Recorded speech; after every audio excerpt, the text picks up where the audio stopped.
So in setting up the equation for the circle, we know what the center is. So we know h is 3, we know k is negative 2. If I start filling in what I know, I have x, since h is 3, it's minus 3 as a quantity squared, plus, we've got y, be minus k, so it's a negative 2 here, be plus 2 as a quantity squared, equals r squared. So I've got most of the equation that I'm looking for. I just need to know what r is. Now there's a couple of ways to look at this. One is we know this is going through the point 7, 1.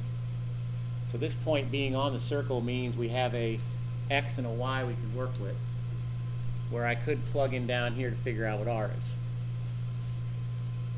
The other way to look at it is I could simply use the distance formula to find the distance between these 2 points, because I know that distance would be the radius. Now it's all tied together, so it really doesn't matter which way you go. If you want to just plug in for x and y here, we can.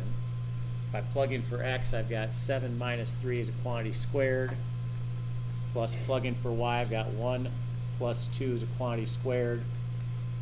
That equals r squared. I mean, that's a simple enough way to figure out what my r squared idea is going to be.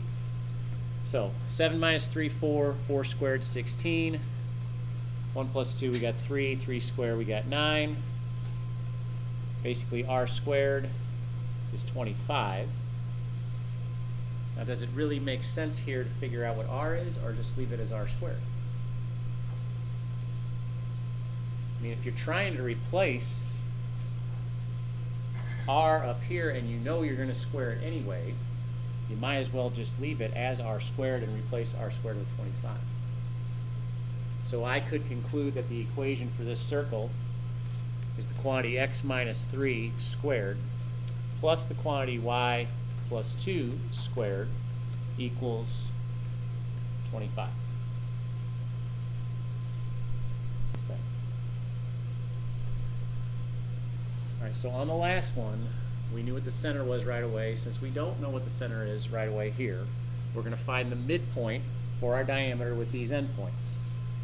So midpoint being our center for this one, you're going to add your x's, divide by 2.